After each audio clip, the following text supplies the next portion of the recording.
कल मैं एक न्यूज़ चैनल देख रहा था और वो न्यूज़ चैनल कौन सा है वो आप लोग इस बात से समझ जाएंगे कि उसमें एक तलाकशुदा औरत जिसका नाम चित्रा त्रिपाठी है वो आती है और कहती है कि अनिरुद्धाचार्य,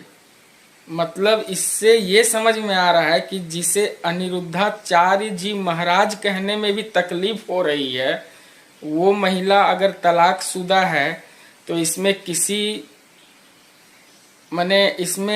इस बात में किसी प्रकार का कोई संकोच करने की जरूरत नहीं है।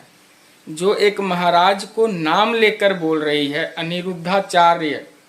और वो ये बोल रही है कि उनकी जो भाषा है वो बहुत अभद्र भाषा का प्रयोग करते हैं, तो मैं कहना चाहता हूँ कि चित्रा त्रिपाठी तलाकशुदा औरत,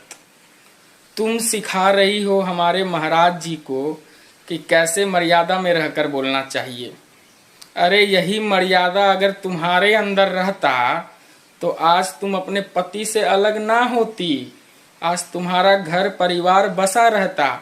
और अनिरुद्धाचार्य जी महाराज ने कहा कि लिव इन में रहने वाले जितने भी लोग हैं वो कुत्ता बिल्ली की तरह होते हैं। इस बात का सबसे ज़्यादा मिर्ची तुम्हें इसलिए लगी है क्योंकि मुझे तो लगता है कि अपने पति को तलाक देने के बाद तुम बन गई हो बिल्ली और तुम्हें मिल गया है कोई कुत्ता और तुम दोनों रह रहे हो एक साथ, तो तुम खुद को बिल्ली मान ली और अपने साथ रहने वाले को कुत्ता मान ली हो, इसलिए सबसे ज्यादा मिर्चा तुम्हें लग रहा है। और तुम जो बोल रही हो कि कथावाचक को ये सब बात नहीं बोलना चाहिए, अरे बुर्बक औरत, तलाकशुदा औरत, तुम्हें ये तो पता होना चाहिए कि कथावाचक का ये मकसद होता है कि लोगों तक सही बात पहुंचाने का, और वो बात ये नहीं है कि सिर्फ कथा सुनाएं और चल गए, उसके साथ साथ जो जरूरी बातें होती है वो भी बताई जाती है। जैसे डॉक्टर के पास आप जब जाते हैं तो सिर्फ आपका इलाज नहीं करता है, मतलब कि आपका सिर्फ डायग्नोसिस नहीं करता है, वो मेडिसिन भी लिखता है। उसी प्रकार कथावाचक का काम है कथा सुनाना और साथ साथ धर्म के राह पर कैसे चलना है वो भी बताना।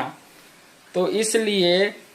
इस देश को आप जैसे तलाकशुदा औरत की जरूरत नहीं है और आपके बात को कोई सीरियस भी नहीं लेता है। मैं तो ये वीडियो सिर्फ इसलिए बना रहा हूँ कि 2-4 लोग देख लें और उन तक ये बात पहुँच जाए कि तलाकशुदा चित्रा त्रिपाठी कुछ आजकल ज़्यादा ही बोलने लगी है, उनकी बोली की फरफराहट जो है थोड़ी ज़्यादा हो गई है।